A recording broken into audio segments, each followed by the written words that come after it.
Of all the books I own, I must confess that this is the strangest.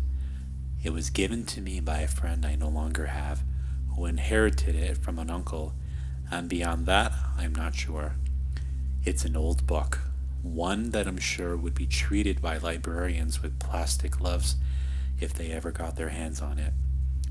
It's bound with a leather as soft as silk, and the pages crack like leaves when turned. I have to admit, I never really looked through it closely until now. It is, of course, Halloween, and I wanted, no, needed, something to fulfill this desire to be scared.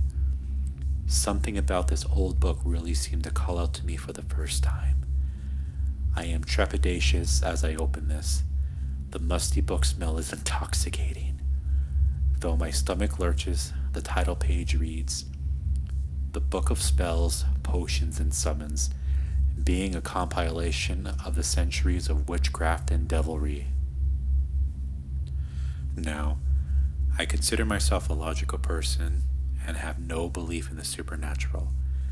I say this in vain belief that you, dear reader, trust that I tell you the truth from here on. Of course, I do not expect any bizarre things to happen, but it is still important to proceed journeys like these with a warning. The book is long, somehow filled with more pages than I thought. The handwriting of each spell, potion, and whatever else is in here is never the same for too long. Was it passed down from reader to reader, who would then contribute to the work? I also noticed notes that reappear throughout. I'll try to include them here. But first, on the initial page, there is a message. It is difficult to read, for the ink is almost faded. This is eternal. Though we are but ephemera, it becomes us, and we become it. I have no idea what this means, and in my absent-mindedness, these damned ancient pages gave me a paper cut. My blood drips onto the page, or so I think, for I cannot find a trace of it after I return with a bandaged finger. I have heard enough stories to know that blood mixed with evil means certain death, but this is reality, and there are no such things as monsters. The next page is called A Spell for Harvest. The text reads, "To grow a bountiful harvest, you will need 1 seed of each crop from the previous harvest, 5 handfuls of soil from your garden, 3 mouthfuls of water from the stream nearest the church, 1 strand of hair from your neighbor, 1 copper plate, 2 splinters of burning pine. First, you must place the plate on a fire that has been burning for 3 hours. Toss in the soil after 2 minutes, and then pour the water in after plinking naturally 6 times. Next, toss in the seeds one by one. A feeling of nausea at this point is normal. Wait until the seeds are hot, then drop in the burning splinters. The nausea should abate by now. Last, drop in the strand of hair, repeating your neighbor's name 7 times. The fires will go out. Take your potion to the garden and slowly drain it out. Your garden shall blossom with food, while your neighbor and his family will waste away. Repeat with each neighbor as needed." In a note below in different handwriting was this: "In my studies, I have never across a book quite like this. Colleagues and I have guessed its origins are antediluvian. I write in this and I am unsure why. To warn future readers? Perhaps. This book has plagued my dreams. Some Plutonian demoniac has chosen me, and it hounds me through this tome of eldritch lore.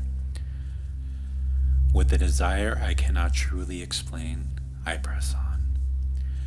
There are pages similar to the Harvest Potion, spells for clean water, potent mead, fires with wet wood.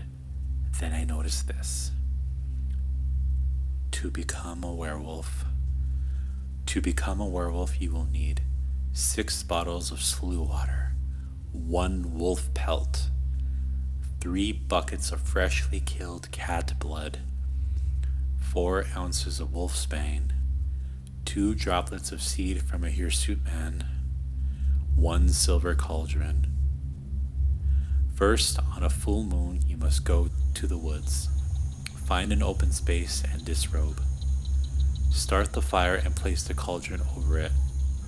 Slowly pour each bucket of blood into the cauldron, being careful not to let any spill out. Immediately after, pour in each bottle of slough water, one after another. Stir in the wolf's bane, and then adorn yourself in the wolf pelt. Pour the concoction over yourself, it should not burn. Drink the seed of the hirsute man and say this aloud. Voice of the wolf, come to me. Hunter in the dark, take me. Blood and life, come in me. Tear this human coil from me. The handwritten warning from before was at the bottom, shakier than before. This odious book, Libris Infernal.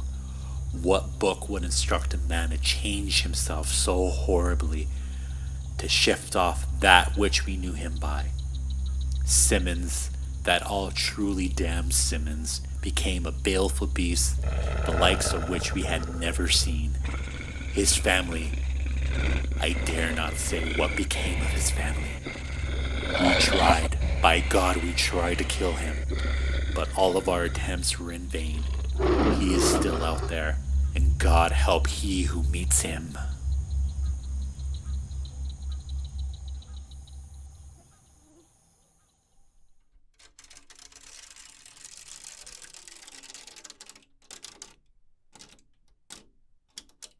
I think I hear scratching.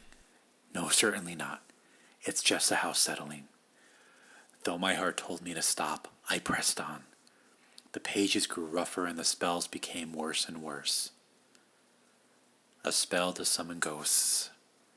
To summon a friendly spirit, you will need 1 bundle of burning incense, 3 mushrooms, 4 drops of the caster's blood, 6 candles, 1 piece of chalk, 1 black cloth. Stand near a doorway, walk backwards 6 paces, imagining the face of a departed friend or loved one. Say their names 6 times, opening and closing your eyes each time. Hold your breath, count to 10, and exhale. Light each candle and place it in a circle. Draw a square with the chalk inside the circle, then eat the mushrooms. Begin to burn the incense and drop each droplet of your blood on the black cloth outside the circle. Now spin counterclockwise 6 times, crying out the name of the departed person you wish to see. The now familiar handwriting was scribbled at the bottom. Spring is gone. He and I continued this loathsome book for some unknowable reason. That idiot Spring, fool and insipid man. He went clockwise instead of counterclockwise. I saw it all, terrible to behold. The shape did rise up under the tenebrous cloth and reached out to him with a pale hand. I shall never forget Spring's look of horror as he was pulled out of his circle by the spectre. Its pale hand, a sickly yellow, as it gibbered away and pulled Spring beneath the cloth, which fell down flat as though someone had dropped it. Oh, the accursed book! Horrors beyond comprehension! A chill went up my spine. I want to be rid of this book. I have no fear of ghosts, but this book feels wrong. I'll throw it into a lake or burn it, and then it'll be gone. But I must see 1 more spell. To summon the old one, you will need 7 gallons of urine, 12 cups of goat's milk, hair from a dying man, 3 lizard eyes, 6 apples, blood from a child, 1 dead flower, a finger from a frightened man, a knife. To summon the old one, begin by pouring the urine and milk on the floor in a puddle. drop the hair and eyes into the puddle, followed by, "It is difficult to read the rest of the text. Brown stains cover much of the pages. I think I see mention of pouring the blood and, oh God, his eye." The handwriting is almost impossible to read, but I will try. "He is here, was, and will be, the old one.